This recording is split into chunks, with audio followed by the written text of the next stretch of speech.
and welcome to In Conversation. With a number of economic reforms initiated, it is important to know how they are expected to give a boost to Indian economy and help it take a leap forward. So who can be better to talk about it than someone who advises the government on economic policy? Our guest today is Dr. K.V. Subramanian, Chief Economic Advisor of the Government of India. Welcome, Dr. Subramanian, to the Thank you very much, Munmun. So we last met for a full-fledged conversation in April, May last year, and a lot of water has flown down the Ganges since then.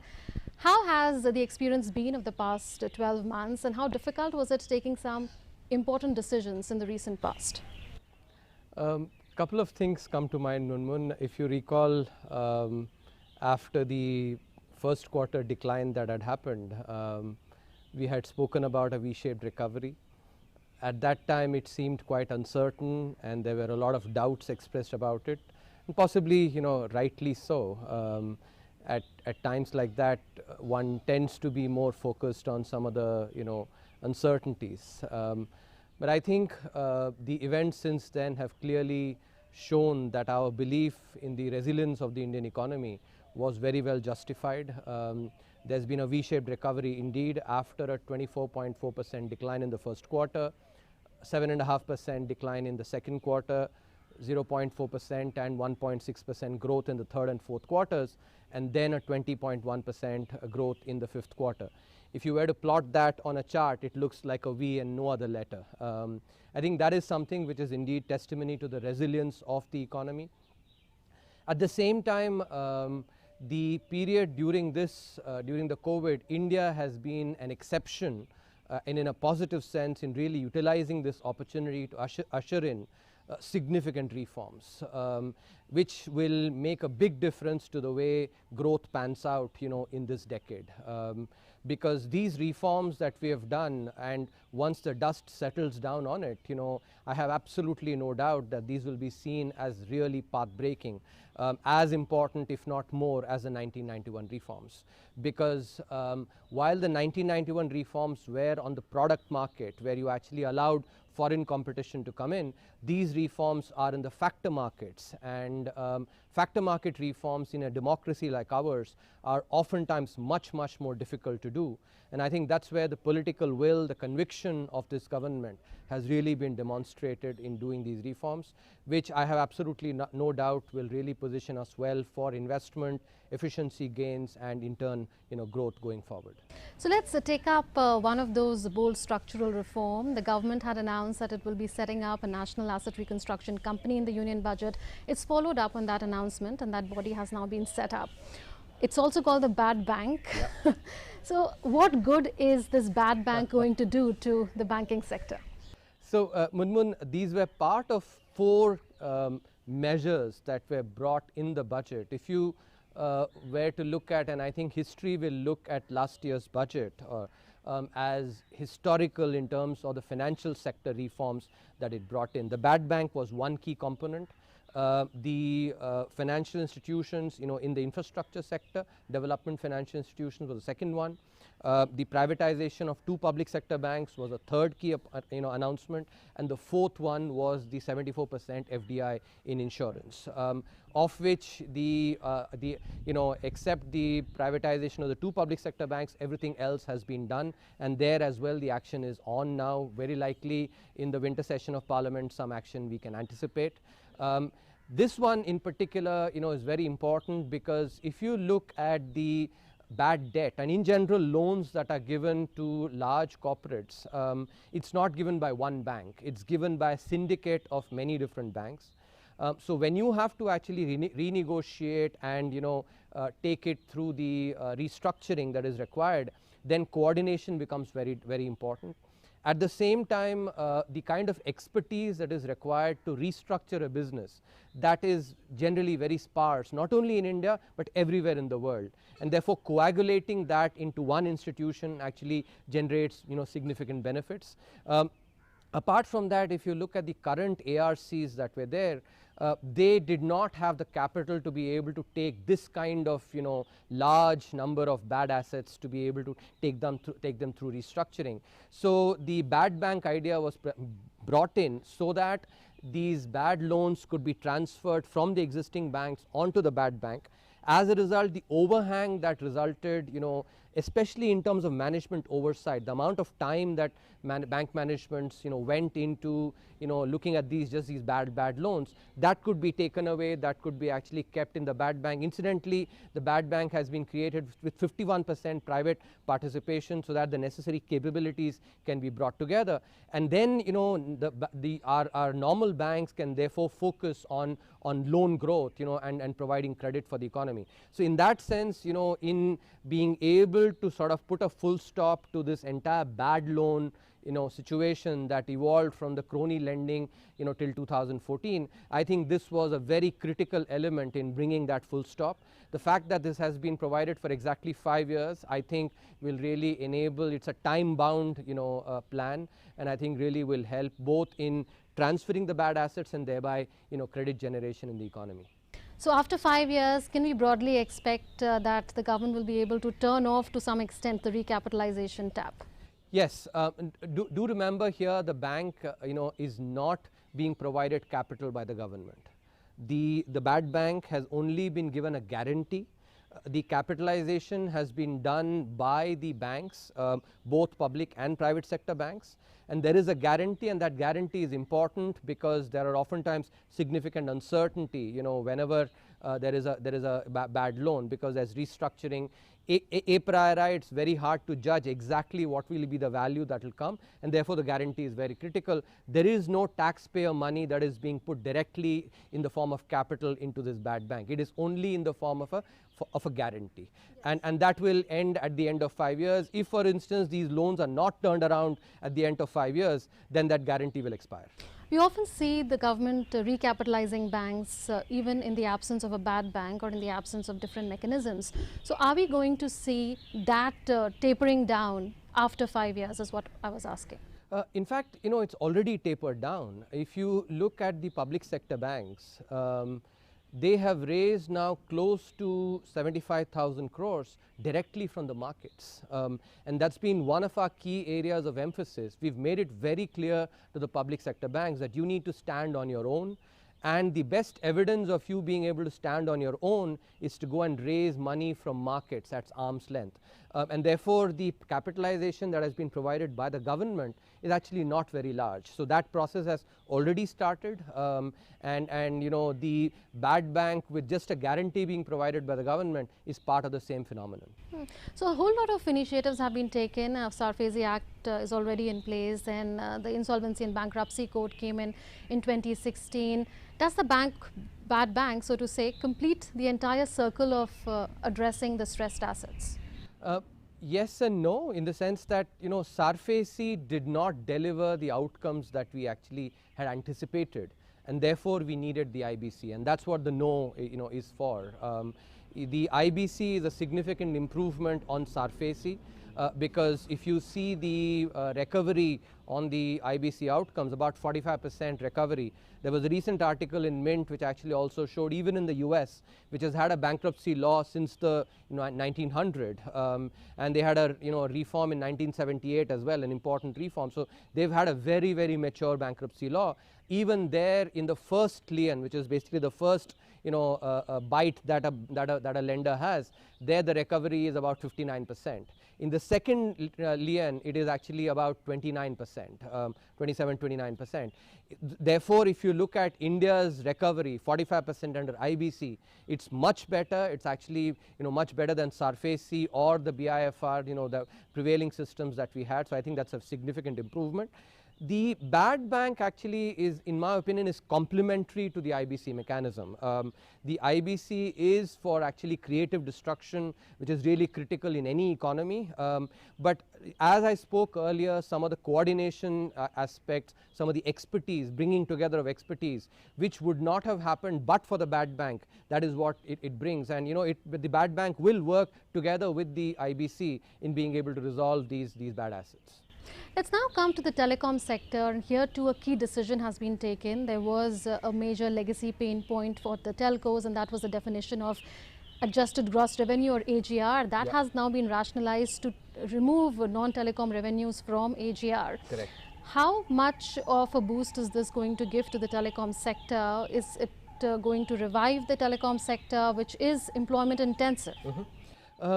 I think when we look at the telecom sector, Munmun, it is very important to understand the spillovers that the telecom sector creates for almost every sector of the economy today. In this context, if you look at India is uniquely positioned given the amount of digital infrastructure that we've created, whether it is the account aggregator, whether it's the Aadhaar, the UPI, all these are part of digital infrastructure. And this is one key area where, if you look at most advanced economies, including the US, they've actually let the private sector create this infrastructure. But India has created public infrastructure, which is very important. Now, what is the backbone for this digital infrastructure? It is telecom. And therefore, telecom actually has really important spillovers for many aspects of the economy. And I think one of the key aspects, if you look at one of the philosophies that has driven this government's reforms, it is that we must ensure competition, in all sectors of the economy. And the telecom, the reform that has been brought in now is really critical in that part, where you have three major players who will continue competing with each other, and thereby provide the consumer, including the digital consumer, benefits. And I think in that context is very, very important, in preserving that competitive space in the telecom sector, and thereby also providing spillover benefits for many other parts of the economy. So simply put, when a person would go to the market to buy a SIM card, 10 to 15 years back, one person had the option of choosing between 4 to 5 companies. Right. But now that option is largely restricted to 2 or 3. Yep. So is that set to change with this decision? And a host of other decisions, for instance, 100% FDI and automatic route in the telecom sector. So I think there are two key points one has to understand here, Munmun. Conceptually, and this is important to understand, even in a two-player market, and economics teaches us there is what is called Bertrand competition, where if two incumbents compete on prices, you can get perfect competition. You can get the same outcomes like perfect competition. Now, through this reform, what we've done is we've actually, ensured that there is the likelihood of at least a three-player, sector. And by expanding, allowing 100% FDI, we have enabled investments to come into each one of these three players and maybe more as well. So two levels of, understanding here. One, even if there was a two-player system that resulted, one should not be measuring based on the number of SIM cards, number of different bands of SIM cards that you can get. What you have to look at is it really competitive? If you have two players where each one of them competes with each other, then you will actually get perfect competition. And that is the concept of Bertrand, equilibrium, Bertrand, a duopoly. Now, we certainly are not having a duopoly, and the measures that we have taken actually really enable that, including the 100% FDI. So I would say that the framework for competition, strong competition among the players in the telecom sector has really been ensured. And I think the number of brands that you can actually get for the SIM card, I think, is an incorrect measure to measure it. It is basically, look at the consumer. What is the consumer getting? He's getting it at, many kinds of different services at low prices. I think that is indicative of perfect competition. Okay, let's shift focus to the auto sector, which is a key driver of growth, and a PLI scheme, or a production linked incentive scheme for the auto components and drone sector has been announced. And currently we're looking at figures of imports annually of around $17 billion of auto components. So that's the amount that India is spending on an annual basis on such imports, and our share of global automotive trade is around 2%. Do you expect that to change in India, to see a boost in Make in India in these sectors, and also expand India's share in global trade? Yes, with a special emphasis on the on renewable energy and vehicles that will use renewable energy. That's where really the opportunity is. If you read the news, what you're seeing with Ola scooters, for instance, is generating a lot of excitement, and rightly so. I think this is an area where the Indian automobile sector can really be a leader. In general as well, I think there's a very good opportunity for our automobile sector to become globally competitive, to be able to compete with the large players. Because if you go back in time, we almost 50 years back we had, you know, Maruti Suzuki being set up in India. Now half a century of the automobile sector. So I think it is time, you know, a 50-year-old can actually be expected to stand, not only stand on his or her feet, but also compete with the best. I think that same expectation, it is legitimate for the government to, you know, to expect that from the automobile sector. The PLI scheme is actually a statement of intent from the government to really enable this, and I think, you know, and we would definitely hope that the automobile sector will take the signal that is coming from it, that they need to be really competitive, you know, globally. It is not enough to be competitive only in India. We've also seen a major decision taken in the recent past, and that is of a national monetization pipeline that was announced as a clear framework on monetization. It gives a ready list of assets to potential investors so as to attract investment sentiment. Yep. How confident are you that this is going to attract the kind of investment that the government has envisaged? So, Munmun, it's important to understand, you know, both the privatization and the asset monetization as a portfolio of options.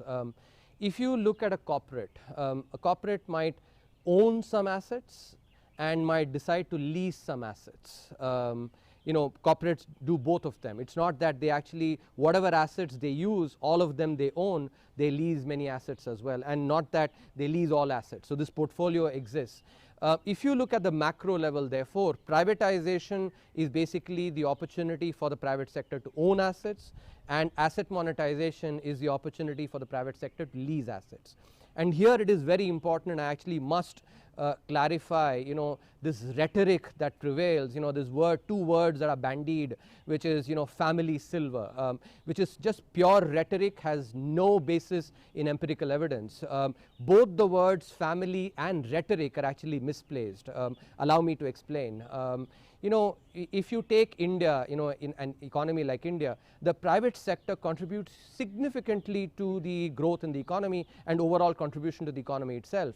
To actually then say that the private sector is not part of the family, that only the public sector is part of the family, that, you know, it's a valued sibling and the private sector is treated like an orphan, I think is misplaced. That's the problem with the word family itself. Private sector and public sector are part of the economic family.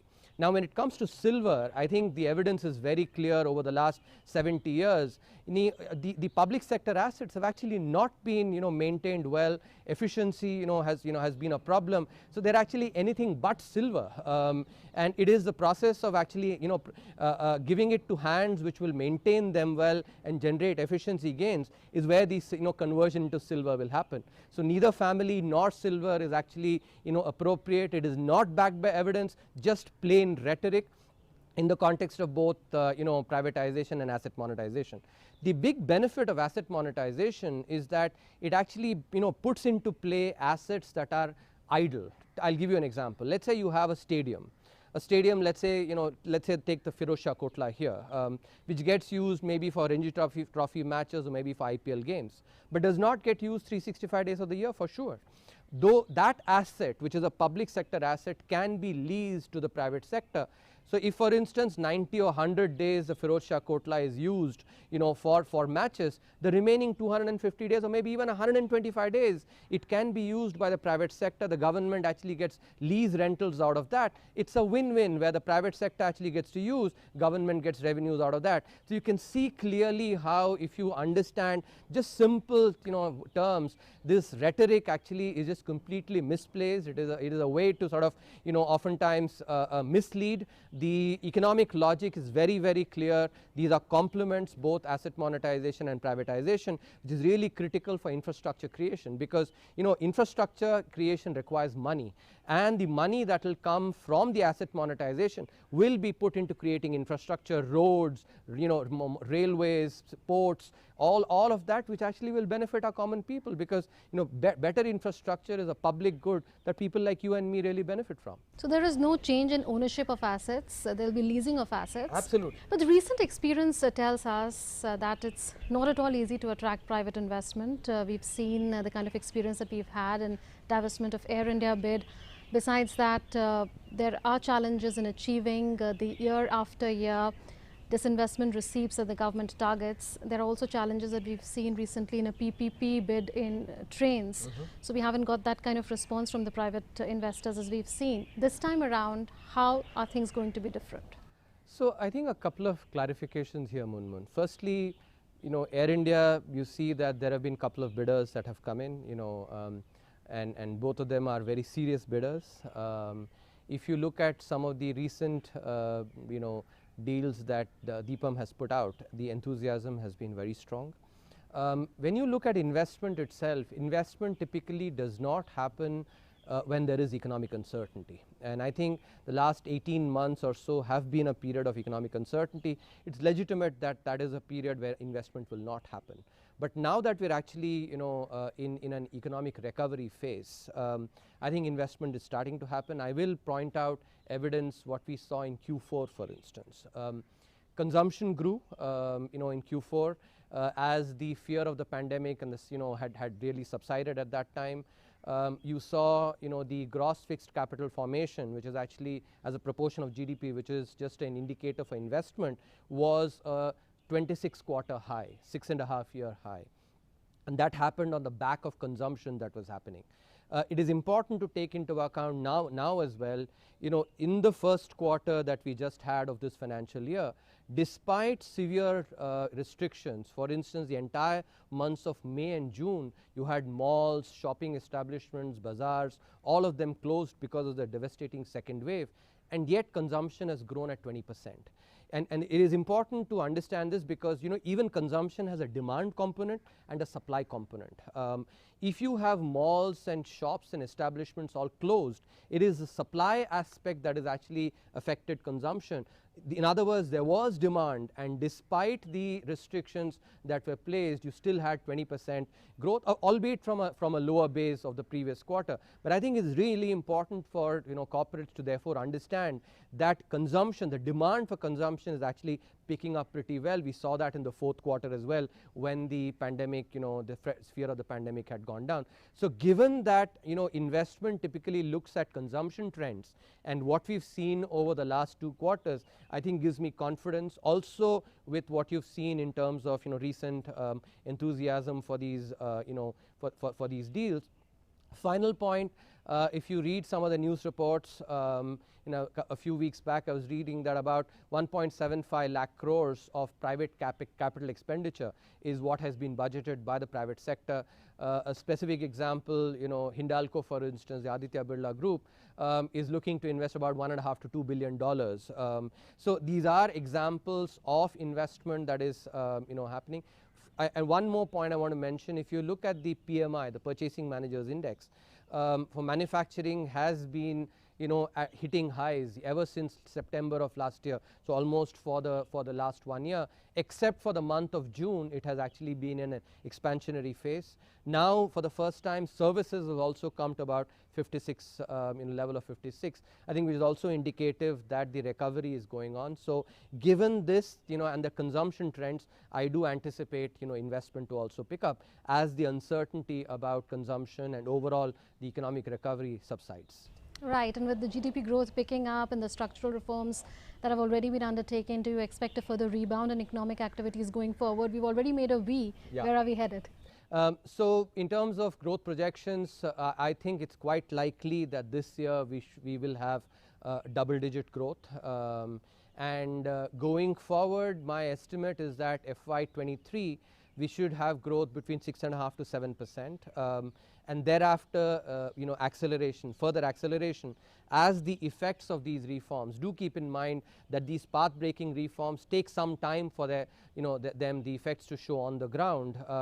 I think, therefore, FY24 onwards, we should see growth 7% plus. And I actually have, supreme confidence that this decade, given the important reforms that India has done, and India has been the exception in doing so many supply-side reforms, structural reforms, will be a decade of India's growth and inclusive growth, because we've also focused on job creation by really enabling the manufacturing sector, because that is a key engine for job creation in the organized sector.